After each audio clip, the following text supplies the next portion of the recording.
Now that we're getting more comfortable with the pen tool, what I'd like to do is look at how you can go about modifying paths with the pen tool. I'm looking at postcard.ai, which is available inside your exercise files.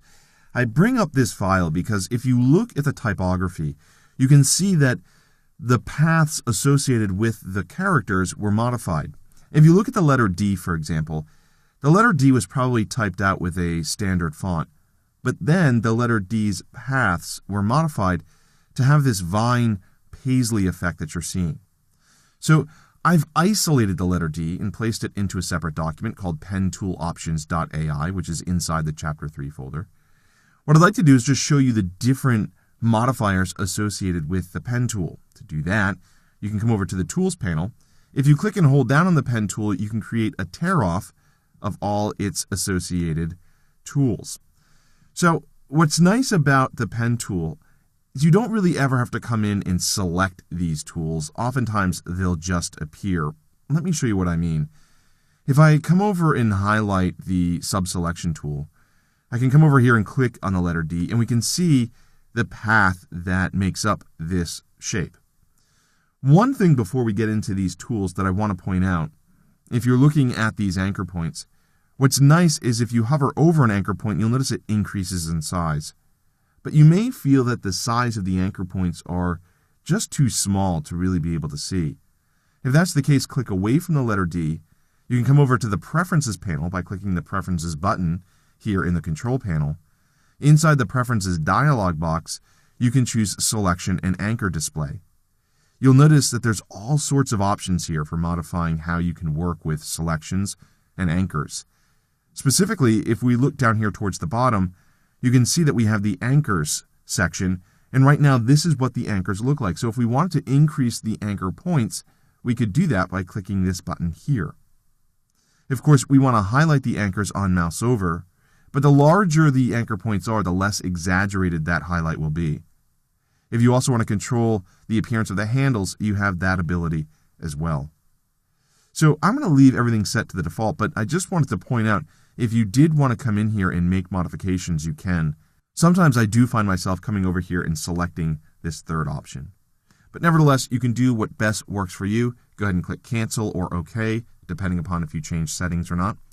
And what I want to do is look at these tools. So you can imagine the pen tool with the plus sign will add anchor points. The pen tool with the minus sign will remove or delete anchor points. If I come over here and make a selection, so the path is currently highlighted, if you just have the pen tool selected, notice what happens when you mouse over the active path. You get the plus sign. So if you mouse over an active path, you don't have to come over here and explicitly click on the Add Anchor Point tool. It automatically appears for you. And to add an anchor point, all you do is click, and you'll notice you're adding the anchor points. Now, what's nice about adding these anchor points, if they're selected, you can manipulate them. Right now, this anchor point is selected. If I wanted to manipulate it, I could choose the Direct Selection tool. I could click and drag it. You can even use the arrow keys on your keyboard to manipulate that anchor point. So you have the ability to isolate a particular anchor point and make a modification. You'll notice if you mouse over an anchor point on a currently selected path, you automatically choose the Delete Anchor Point tool. So if you come over here and click, you'll notice that that anchor point is removed. Now, when you remove an anchor point, it's different than pressing the Delete key on the keyboard. When you remove an anchor point, you're just changing, if I go ahead and undo this, how the line segment is connected. So if I remove this anchor point, well then all Illustrator will do is connect the next two anchor points together. Whereas if I undo this and I press the Delete key, I want to make sure that that one particular anchor point is selected. So I'll choose the Direct Selection tool and click on it. Now that one anchor point is selected. If I press the Delete key, you'll notice it removes the line segment altogether. So using the Delete Anchor Point tool is different than pressing the Delete key on the keyboard, believe it or not. You also have options up here in the Control panel. You'll notice you have the Remove Selected Anchor Point option.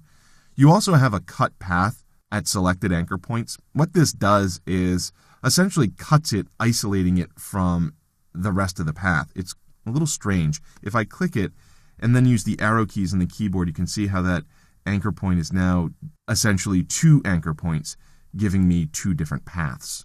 I'll go ahead and undo that a couple times. Command-Z or Control-Z on Windows. And finally, we also have this tool over here, which gives us the ability to convert the anchor point. Essentially, we saw this in the last movie where we converted the direction of an anchor point. Using it on its own, what it will do by default is it will convert a smooth point to an anchor point, and it will convert an anchor point into a smooth point. So if I come over here and click, you'll notice I now have a corner point, whereas if I click on it again, it will reconvert it to a smooth point and give me handles. Usually when you convert it to a smooth point, though, you will click and drag to create that curve that you're looking for. The last thing that I want to point out, if you have multiple anchor points selected, if I come over and choose the direct selection tool, if you hold down the shift key, you can click on multiple anchor points. And as you click on multiple anchor points, you'll notice that you don't see the tangent handles for all of those selected anchor points. And if you wanted to see that, you could come up here to the handles section inside the control panel, and you can choose show handles for multiple selected anchor points. And once you click that, you'll see all of those handles. So understanding how you can modify anchor points to ultimately change the appearance of a path can be very important when you're drawing inside of the program.